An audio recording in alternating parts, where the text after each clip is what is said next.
بیٹا بن کے دکھانا بڑی بات ہے،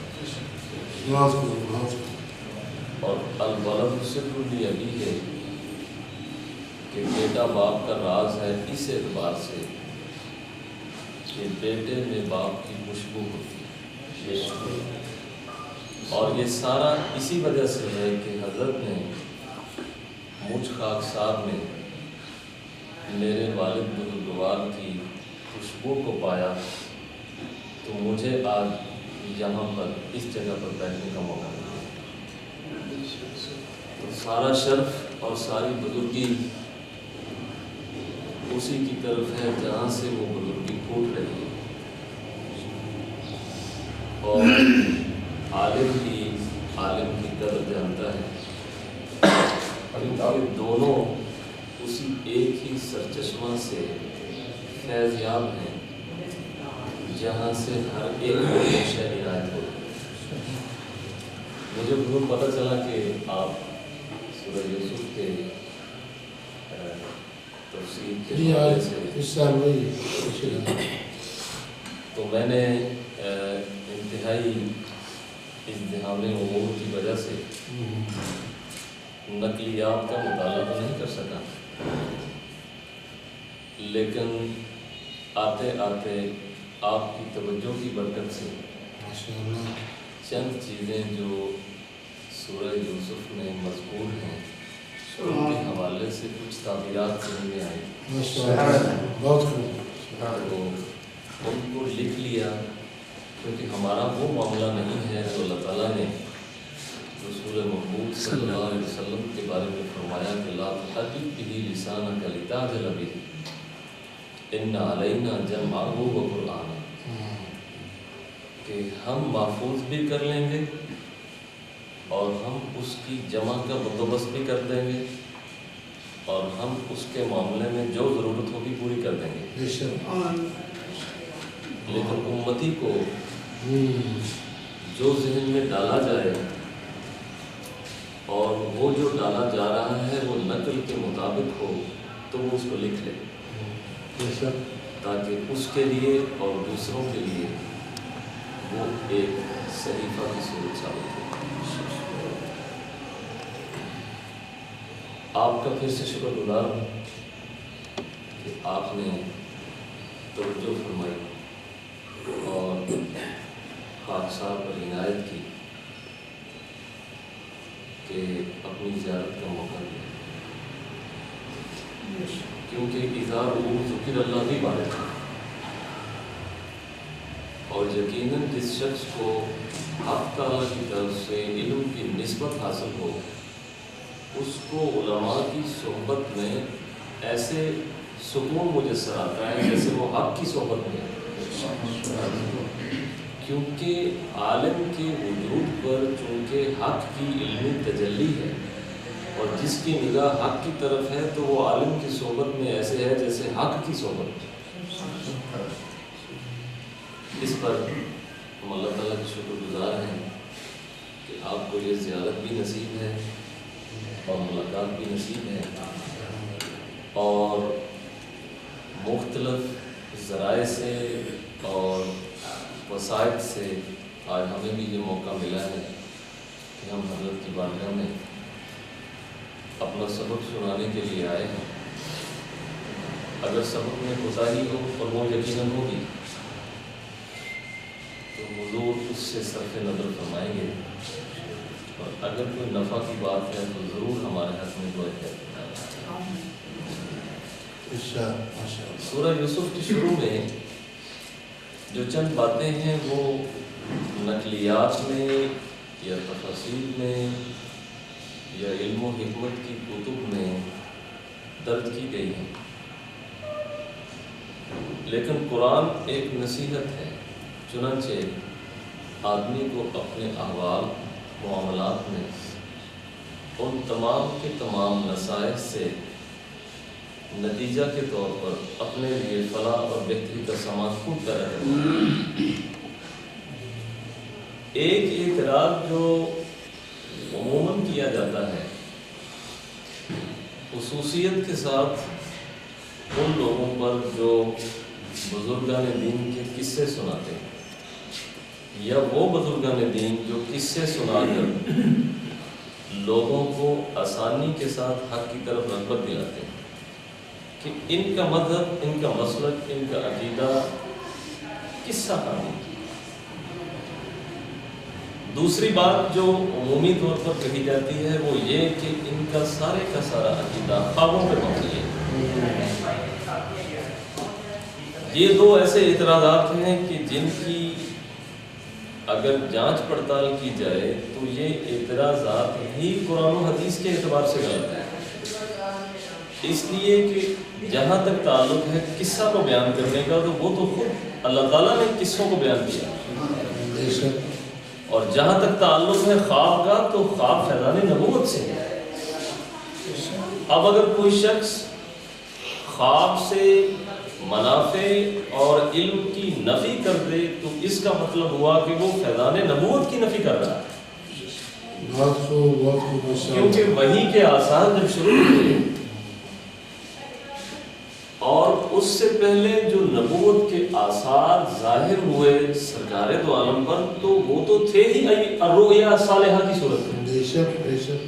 تو اسی وجہ سے سرکار دو عالم نے فرمایا کہ درمیان میں وحی ہے. اب ان احادیث کا نتیجہ لے رہا ہوں کہ شروع میں الرؤیا صالحہ، درمیان میں وحی کا سلسلہ، اور جب وحی کا سلسلہ رک جائے گا اور نبوت کا سلسلہ بند ہو جائے گا تو وہی پہلی صورت الرؤیا صالحہ کا فیضان جاری رہے گا. اور وہ نبوت کی وہ وراثت ہے جو بعد میں امت میں بانٹی گئی. اس لیے یہ کہنا کہ الرؤیا یا خوابوں کا سلسلہ اس کی کوئی بنیاد نہیں ہے تو یہ بات ہی غلط ہے، کیونکہ الرؤیا صالحہ سے ہی تو بنیاد شروع ہوئی ہے. اور یہی بات آگے امت کے ربانی علماء کے میدان میں رکھ دی گئی ہے کہ جیسے نبوت کے آثار الرؤیا صالحہ سے ہیں تو ایسے ہی ربانی علماء اور اولیاء میں نبوت کے فیضان بھی الرؤیا صالحہ کی صورت میں جائے. اس لیے اللہ تعالیٰ نے قرآن حکیم میں بہت سے مواقع پر انبیاء علیہ السلام کے خواب بیان کیے. تو خواب کا بیان کرنا اور خواب کا آنا اگرچہ اس کی کئی صورتیں ہیں اور کئی توجیحات ہیں، اور یہ بھی ایک علم ہے کہ ایک خواب قابل تعبیر ہے جس کی تعبیر کی جائے گی، اور دوسرا وہ خواب ہے جو عین حقیقت دکھایا گیا ہے کہ بعد میں اسی طرح سے ہوگا. ہیں دونوں خواب کہ ایک میں حقیقت کو مجسم کر دیا گیا ہے کسی ایسی صورت کے ساتھ جو انسان کے افکار اور خیالات میں ہے، اور ایک وہ چیز ہے جو عین ہو بہو اسی طرح دکھائی گئی ہے، اور وہ امر کی صورت ہے، یعنی ایک حکم ہے. جیسے حضرت ابراہیم علیہ السلام اپنے بیٹے کو ذبح کرنے کا خواب دیکھتے ہیں، اسی طرح سے حضرت یوسف وہ سورج چاند اور ستاروں کا خواب دیکھتے ہیں. تو ستاروں کو دیکھنا، سورج چاند کو دیکھنا، اس کی تعبیر کی جائے گی اور کی گئی اور واقعی ہوئی. یعنی منصع شہود پر اور عالم ناسوت پر بہت سالوں کے بعد ظاہر ہوا. اس ستاروں سے مراد ان کے بھائی ہیں اور دیگر سورج چاند سے مراد ان کے والد، ان کی والدہ یا خالہ، اس طرح کی مختلف باتیں. تو خواب سے جو علم حاصل ہوتا ہے اگر وہ خواب الرؤیا صالحہ میں سے ہو تو وہ یقیناً فیضان نبوت کے اثرات ہیں جن کو اللہ تعالیٰ ہر امت میں اس نے جاری رکھا ہے، اور امت محمدیہ میں بھی اس کو جاری و ساری رکھا ہوا ہے اور رہے گا انشاءاللہ. یہاں پہ ایک بات ہے جو فصبر جمیل، ایک ہے صبر اختیاری اور دوسرا ہے صبر اضطراری. اب حضرت یعقوب جانتے تھے کہ حضرت یوسف کی شان کیا ہے، اور یہ شان اور مرتبہ پوشیدہ تھا ان کے بھائیوں سے.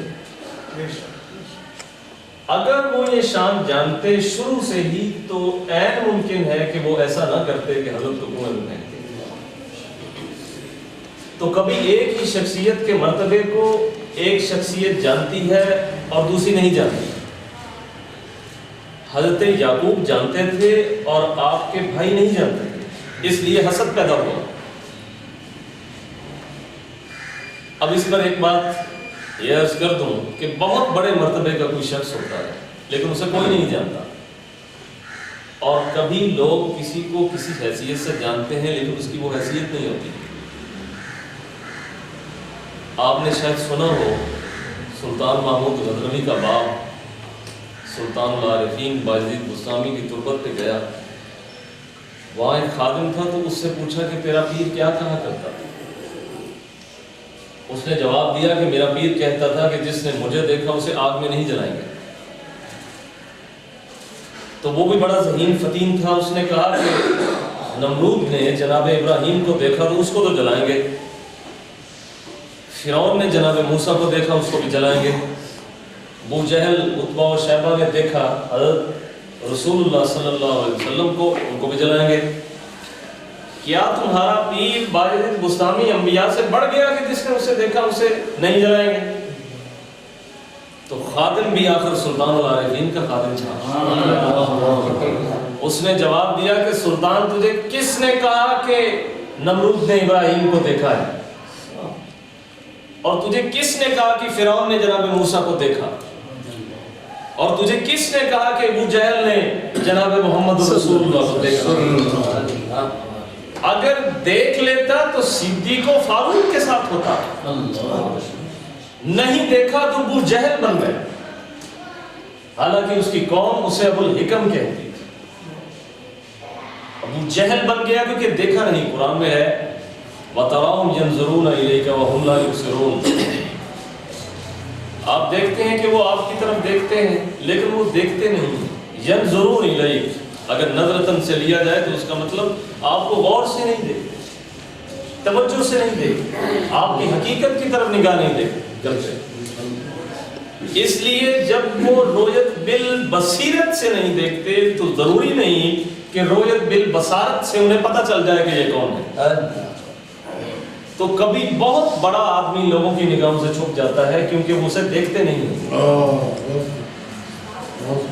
اب یہ جو حدیث ہے کہ اذا رؤوا ذکر اللہ، تمہیں علامت بتاؤں کہ خدا کے دوست کون ہیں، جب انہیں دیکھا جائے تو اللہ یاد آئے. درست بات ہے لیکن سمجھنے کی ضرورت ہے کہ اگر دیکھا ہی نہ جائے تو پھر کیسے اللہ یاد آئے؟ تو دیکھنا بھی اس طرح سے ہے جس طرح سے دیکھنا ہے. نظر ینظر نظرتن سے دیکھنا نہیں ہے. اگر نظر ینظر نظرتن سے دیکھنا ہوگا تو پھر نبی بھی نظر نہیں آئے گا، ولی کا نظر آئے. تو خدا کے دوستوں کو دیکھنا ہو تو پہلے اس دوستی کی نگاہ کو پیدا کرنا چاہیے، کیونکہ جو اوپر سے عنایت ہوتی ہے وہ بتاتی ہے کہ کون ایسا بندہ ہے جو حق کی طرف سے حق کے لیے پھرتا ہے. چونکہ کفار نے انبیاء کو دیکھا اور انہوں نے اس طرح سے نہیں دیکھا جیسے دیکھنے کا حق تھا، اسی لیے کہنے لگے ما لہذا الرسول یاکل الطعام ویمشی فی الاسواق، کیا ہے اس رسول کو جو کھانا کھاتا ہے اور بازاروں میں چلتا ہے. تو اللہ تعالیٰ کا فرمان ہے تم نے عناصر کو دیکھا اور عناصر کا تقاضا تھا کہ وہ کھانا کھائیں اور بازاروں میں چلیں، تم نے ان لطائف کو نہیں دیکھا جن کی وجہ سے اس کا مراتب ہے، اس کے درجات. وہ انسان مرکب ہے روح جسم سے، انسان مرکب ہے لطائف و عناصر سے. تو جب کسی کی نگاہ محض عناصر کی طرف ہوگی تو اس سے لطائف چھپ جائیں گے. اس لیے اگر کسی کو دیکھنا ہو تو دیکھا جائے کہ اس کے عناصر کے اندر لطائف کا کتنا اثر ہے. جب عناصر کے اندر لطائف کے اثر کو معلوم کرے گا تو پھر دیکھنے والے کو پتہ چلے گا کہ ہاں اس شخص کا مرتبہ کیا ہے. اذا رؤوا یہاں سے مطلب صرف یہ بھی نہیں ہے کہ جب ان کے چہرے کو دیکھا جائے. اذا رؤوا یہ ہے کہ اس کے وجود کو دیکھا جائے، اس کے افعال کو دیکھا جائے، اس کے اقوال کو دیکھا جائے. اور اگر صرف چہرے کو دیکھا جائے تو بہت حسین ہیں جو جہنم میں جلیں گے، بہت وجیح ہیں جو بھٹکے ہوئے، اور بہت سے ایسے ہیں کہ جن کی طرف جن کی ظاہری وجاہت نہیں ہے لیکن اللہ تعالیٰ کے ہاں ان کا بڑا مرتبہ ہے۔ تو یہاں ایک حسن کی بات بھی ہے اس سورہ میں، اور انسان کے لیے یہ جو دیکھنا ہے یہ بڑی بات ہے۔ آج ایک شخص مجھے یہ کہتا ہے کہ فیضان نظری ہے تو دکھاؤ، مراد یہ ہے کہ وہ کہتا ہے کہ فیضان نظری ہے ہی نہیں، وہ یہ سمجھتا ہے کہ فیضان نظری عناصر سے ہے، حالانکہ وہ سمجھتا نہیں کہ فیضان نظری تو لطائف سے ہے۔ عناصر تو ایک پردہ ہے جن کے اندر سے وہ ہے۔ اب یہ جو حدیث میں ہے کہ میں اس کی آنکھ بن جاتا ہوں جن سے وہ دیکھتا ہے، اس کا مطلب یہ ہوا کہ اس کی آنکھ اپنی آنکھ ہوئی ہی نہیں، اور اگر اللہ نے اس کی نظر سے فیض دیا ہے تو خود خدا نے دیا ہے، تو اس کا مطلب یہ ہوا کہ فیضان نظری دراصل بندے کا نہ ہوا، فیضان نظری تو حق کا ہے۔ اب اگر کوئی شخص فیضان نظری کا منکر ہے تو اس کا مطلب ہے کہ وہ اللہ کے فیضان کا منکر ہے۔ اس لیے جتنا ظاہر حق اپنے دوستوں کے پاس ہے اتنا ظاہر وہ کہیں نہیں ہے، اور جس قدر فیضان وہ اپنے دوستوں کی صحبت میں دیتا ہے اس قدر فیضان کہیں نہیں دیتا۔ اس لیے فرمایا کہ کعبہ کا طواف کرو گے تو طواف کا ثواب ملے گا، ولایت تمہیں ولی کی بارگاہ میں نہیں ملے گا، کیونکہ ولایت کی تجلی اسی کے وجود پر ہے۔ تو جس مواد پر جس قسم کی تجلی ہے آدمی کو اس سے وہی فائدہ ہوگا، اور ہم نے ولایت و بزرگی کی تجلی کی ہی درویش کے وجود پر ہے۔ اس لیے صحبت اختیار کرو گے تو وہ پاؤ گے جو خدا نے اس کے ہاں رکھا ہے۔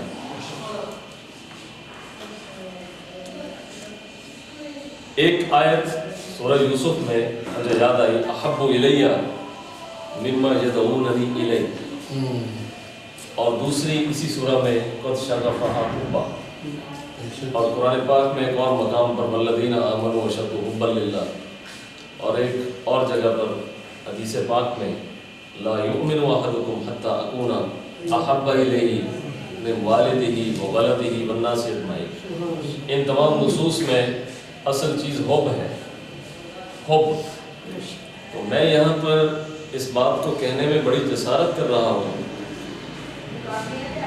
کہ زلیخا کو محبت ہوئی تو نبی سے ہوئی، تو اللہ تعالیٰ نے اگرچہ وہ محبت ابتدا میں زلیخا کے احوال کے مطابق اس میں نفس کی شرارت بھی ہوگی، لیکن چونکہ نبی سے ہوئی تو خدا تعالیٰ نے اس شر کو بھی خیر سے تبدیل کر دیا۔